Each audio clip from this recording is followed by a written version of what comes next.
আসসালামু আলাইকুম দর্শক, একটি খবর। বারান্দায় দাঁড়ানো আহাদের ডান চোখে লাগে গুলি। এটি শিরোনাম, কিন্তু তার সারমর্ম হলো এই আহাদ আর বেঁচে নেই।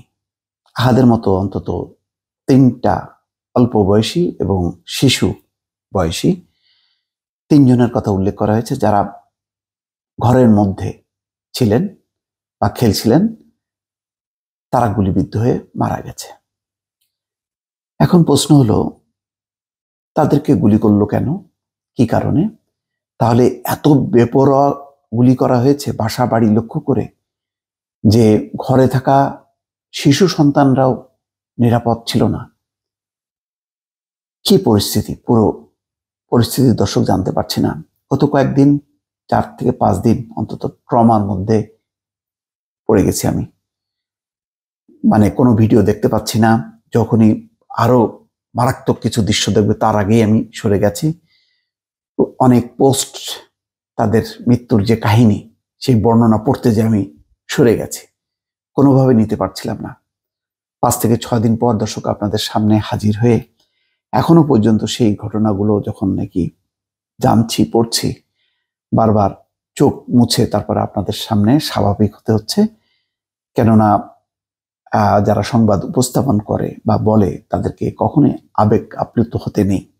যারা শুনছেন বা পড়েন তারা আবেগ আপ্লুত হন, কিন্তু আমরাও তো মানুষ। এই কাহিনীগুলো যখন বলছি বা জানছি, তখন কোনোভাবেই আবেগকে সামলানো যাচ্ছে না দর্শক। খুব নির্মম। এই আহাদ, যার বয়স মাত্র 4, যাত্রাবাড়ি রায়েরবাগ এলাকায় তাদের বাড়ি।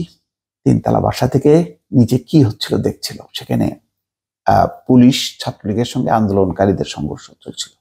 এক পর্যায়ে ঢলে পড়ে এই আহাদ। বাবা মা প্রথম বুঝতে পারেনি। বাবা মনে করেছে যে মাথা ঘুরে হয়তো পড়ে গেছে। তারপরে যখনই সে কোলে তুলে নেয়, তখন তার রক্তাক্ত মুখমণ্ডল দেখে চমকে ওঠে। এবং ঘটনা দর্শক এখানেই শেষ না। যখন এই অবস্থায় সন্তানকে বাঁচানোর জন্য হাসপাতালে ছুটে যাচ্ছিল, বাসার নিচে নামতেই অস্ত্রধারীরা বাধা দেয় এবং তাকে বের হতে দিচ্ছিল না। পরে সেই শিশুর রক্তাক্ত চেহারা দেখানোর পর অস্ত্রধারীরা জায়গা ছেড়ে দেয় এবং হাসপাতালে আসে। হাসপাতালে আসার পর আরেক ঘটনা। হাসপাতালে বলা হয় তার মাথার ভেতরে গুলি আছে। ঢাকা মেডিকেলে তাকে সিটি স্ক্যান করতে গেলে তার যেই কি বলে, পাইপ খুলে ফেলতে হবে। এতে তার জীবন নাশের সম্ভাবনা আছে, কিন্তু সিটি স্ক্যান ছাড়া এটি সম্ভব না। বাবা অনুমতি দেয় সিটি স্ক্যান করার জন্য। পরদিন ডাক্তাররা জানায় সে মারা গেছে, বেঁচে নেই। শুধু তাই না, ঘটনা আরো আছে। বাবা বলছেন, একটি অনাকাঙ্ক্ষিত ঘটনার শিকার হয়ে আমার ছেলে চলে গেল। এই নিয়ে আমি আর কি বলবো।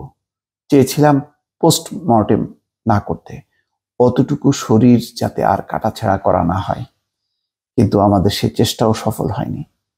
দর্শক, এটা একটা এত অসংখ্য ঘটনার মধ্যে একটা ঘটনা। তার গ্রামের বাড়ি, এখানে রিপোর্টের সূত্রে বলা হচ্ছে যে ফরিদপুরের তার বাড়ি, এবং সেখানেই নিয়ে যে দাফন কাফন করা হয়। এবং বলছেন যে ফরিদপুরের ভাঙায় বলছেন যে বাড়িতে আগে পারিবারিক কবরস্থান ছিল না।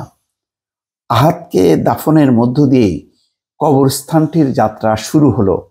আবেগ ভরা কণ্ঠে কথাগুলো বললেন মোখলেসুর রহমান, ওই 4 বছর বয়সী শিশু আহাদের বাবা মোখলেসুর রহমান, যিনি আয়কর ডিপার্টমেন্টে চাকরি করেন।